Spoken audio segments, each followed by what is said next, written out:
शिव जी कल्याण, संयम, दर्शन, पूजन और भजन के देवता हैं। हमारे हिंदू संस्कृति सभ्यता में अनेक देवता है। कहा जाता है कि 34 करोड़ देवता हिंदू के होते हैं। उन देवताओं में कण कण में देवताओं का निवास होता है, क्षण क्षण में देवताओं का निवास होता है, रोम रोम में ईश्वर का निवास होता है। परंतु सभी देवों में श्रेष्ठ महादेव शिव हैं और शिव अत्यंत कल्याणकारी हैं, औघड़दानी हैं। इनसे जो जो कुछ मांगता है, जो कल्पना करता है, शिव अपना सर्वस्व दान दे देते हैं। ये अद्भुत दाता हैं। थोड़ी सी विनती में तुरंत प्रसन्न हो जाते हैं। इनके जीवन से हमें अपने जीवन में संयम, संतुलित दृष्टिकोण, दर्शन, पूजन, भजन सीखने को मिलता है। भगवान शिव के आसपास में देखते हैं तो एक ओर उनके आभूषण में सर्प, तो दूसरे ओर बसहा बैल, दोनों साथ रहते हैं। परंतु सर्प किसी को कोई नुकसान नहीं करता। यह अद्भुत संयम का, अद्भुत सामंजस्य का उदाहरण है शिव परिवार। शिव जी के जीवन में देखते हैं तो एक तरफ शिव सृष्टि करता है, पालन करता है, संहार करता भी है। क्षण भर में शिव जी क्रोधित हो जाते हैं तो हाहाकार मच जाता है, और क्षण भर में प्रसन्न हो जाते हैं तो मंगल ही मंगल है। शिव सदा मंगलमय है। इनका जीवन हमें अनेक प्रकार के सीख देते हैं। शिव जी सर्वव्यापी हैं, सर्वग्राह्य हैं, सब कुछ को ग्रहण कर लेते हैं। जब समुद्र मंथन में विष निकला और विष की कारण संपूर्ण दुनिया की समाप्ति और संहार का समय आया, तब भगवान शिव ने विष को पान कर लिया, जिससे इन्हें नीलकंठ कहा गया। अर्थात दूसरे को सुख पहुंचाने के लिए अपने कष्ट उठा लेते हैं, अपने पास कुछ नहीं रखते, औघड़दानी हैं, सारा कुछ दूसरे को दान में दे देते हैं। शिव जी नारी का सम्मान करते हैं, पार्वती जी को हमेशा साथ रखते हैं और उन्हें विशेष स्थान प्रदान करते हैं। स्वयं विष पान कर संसार की रक्षा करने वाले को बारंबार नमस्कार है। ये शिव जी पार्वती जी को विशेष स्थान देकर नारियों के महत्व को बताते हैं। इसलिए कहा गया है कि यत्र नारीस्ति पूज्यन्ते रमन्त्रे तत्र देवता।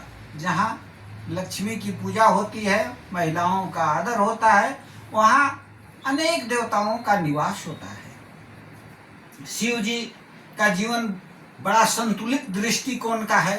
वे सबों को समान दृष्टि से देखते हैं। जल में, थल में, नभ में सदैव शिव दिखाई देते हैं। वे परिवर्तन के प्रबंधक हैं।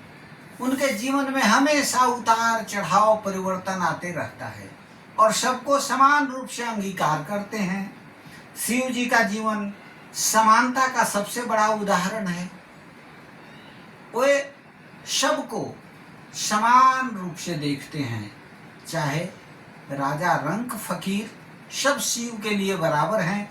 उनके जीवन में सबों का समान महत्व है, चाहे वह भूत हो, प्रेत हो, राक्षस हो, दैत हो, भूत हो, पिशाच हो, सभी को वे स्वीकार करते हैं। और जब इनके पास आते हैं तो सभी शिवमय हो जाते हैं, सभी कल्याणकारी हो जाते हैं। इसलिए हमें परिवर्तन को स्वीकार करना चाहिए और शिव जी का दृष्टिकोण सदैव सबों को समाहित करने वाला है। शिव जी अपने आप में सबको समाहित कर लेते हैं। सभी अवगुणों को शिव जी ग्रहण कर लेते हैं और दूसरे के लिए अच्छे गुण प्रदान करते हैं। इसलिए मंगलमय शिव को बारंबार नमस्कार। शिव जी से हमें अनेक गुण सीखने को मिलता है और इनके माथे से होकर गंगा बहती है। ये शीतलता के प्रतीक है। सदैव शांत निर्विकार रहते हैं और हमेशा भगवान के भजन में लीन रहते हैं। ठीक उसी तरह से शिव जी के इन गुणों को अपने जीवन में अंगीकार कर हमें सदैव प्रसन्न और शीतल रहना चाहिए। हर उथन पतन को, हर परिवर्तन को स्वीकार करना चाहिए। यही हम शिव जी से सीखते हैं। यदि शिव जी के बारे में हम कहें तो मुझ में शिव, तुझ में शिव, रोम रोम में शिव, कण कण में है शिव ही शिव, तन में शिव, मन में शिव, जल में शिव, थल में शिव और अंबर में शिव ही शिव। शिव सर्वव्यापी व्यापक हैं। जल थल अंबर सब में शिवमय है दुनिया। तो सरसरिता में शिव को देखूं और सागर में शिव ही शिव, देखूं अपने अंतरतम में भीतर स्वर में शिव ही शिव। शिव जी की वाणी में बड़ी मिठास है, मधुरता है। हमें अपने जीवन में मंगलमय शिव के गुणों को धारण करना चाहिए। मन में देखूं, स्वर में देखूं और अंतरतन में शिव ही शिव। शिव जी स्वर में घबराते नहीं हैं, शांत में विस्मृत नहीं होते और अंतरतन में ध्यान मग्न रहते हैं। जीवन में एक पहलू में, हर दृष्टि में शिव ही शिव। शिव में देखूं सृष्टि सारी और शिव दृष्टि में शिव ही शिव। अर्थात हमारे जीवन में शिव जी सर्वत्र व्याप्त हैं।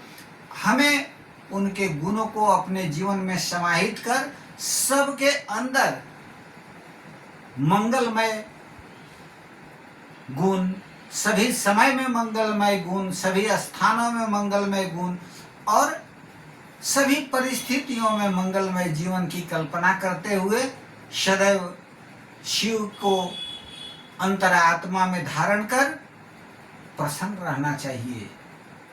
शिव जी के इन्हीं गुणों को नमन करते हुए हमें अपने अंदर शिव जी के गुणों से इन बहुमूल्य गुणों को सीखकर अपना जीवन सदैव प्रसन्न और दूसरे के लिए अनुकरणीय बनाना चाहिए। आशा है आप भगवान शिव के गुणों को अपने जीवन में समाहित कर उनकी कृपा से सदैव प्रसन्न रहेंगे। धन्यवाद।